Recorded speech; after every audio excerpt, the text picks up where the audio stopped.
What does it mean to give place to the devil? One of the most important verses in this entire discussion is found in Ephesians. Now, we have discussed this verse before in previous videos, but let's look at it one more time. Ephesians 4:26-27. Be angry and do not sin. Do not let the sun go down on your wrath, nor give place to the devil.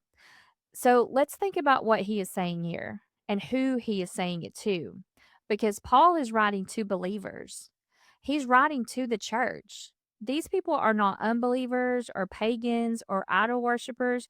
These are followers of Christ. And yet, Paul gives them a very, very specific warning. Neither give place to the devil. The Greek word translated place is the word topos, and it literally means a place, a location, an opportunity, a foothold, territory. So, in other words, Paul is warning believers, hey, don't give him room.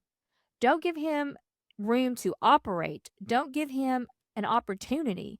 Don't give him a foothold. Don't give him territory in your life. So, look at the context. Paul is discussing anger here. Not a righteous anger that is dealt with properly, but anger that is left unresolved, an anger that grows and becomes bitterness, bitterness that becomes resentment, resentment that becomes unforgiveness. And Paul says when that happens, the enemy is being given place.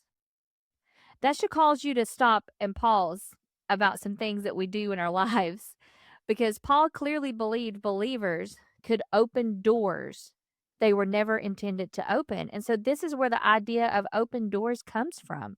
The biblical principle that believers can give the enemy opportunities through things like unforgiveness, bitterness, rebellion, compromise, agreement with lies, and ongoing sin. That's where that comes from.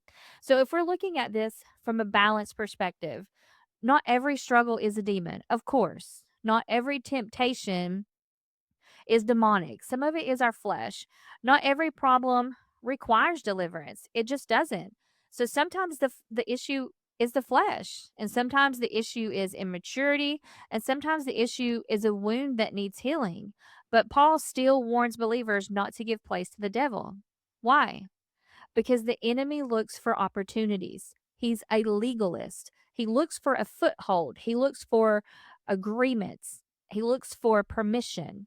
He looks for areas where believers have stepped outside of God's truth. Even Christians who reject deliverance ministry often agree with this much. Most would agree believers can be deceived, that they can believe lies, develop strongholds, come into agreement with wrong thinking, and give the enemy opportunities. The full debate is usually not whether believers can be affected by the enemy. The debate is how far that influence can go. For us that believe Christians can need deliverance, this warning carries additional heavy weight.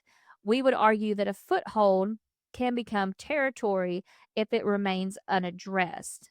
What begins as anger grows and becomes bitterness. What begins as bitterness grows and becomes bondage.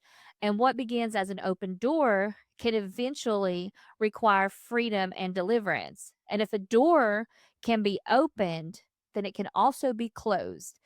This is one reason I believe deliverance, it's not about fear, it's not about chasing the enemy, it's not about looking for the demonic. It's about freedom.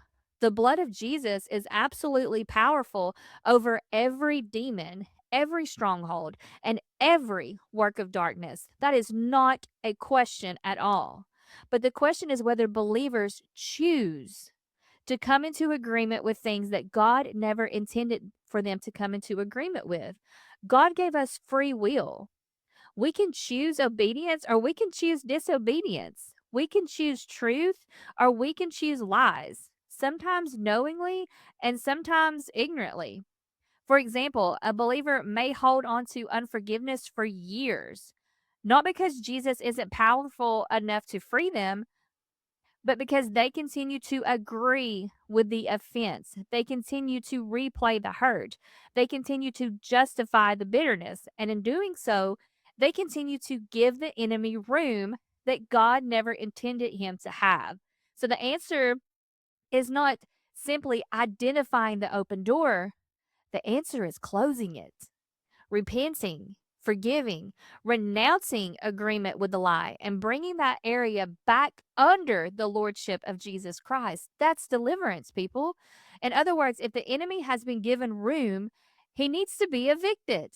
Not because he has more authority than Christ, but because believers are called to enforce the victory Christ already won. Paul didn't tell believers to fear the devil. He told believers, hey, don't give him a place. And that's a warning every Christian should take seriously.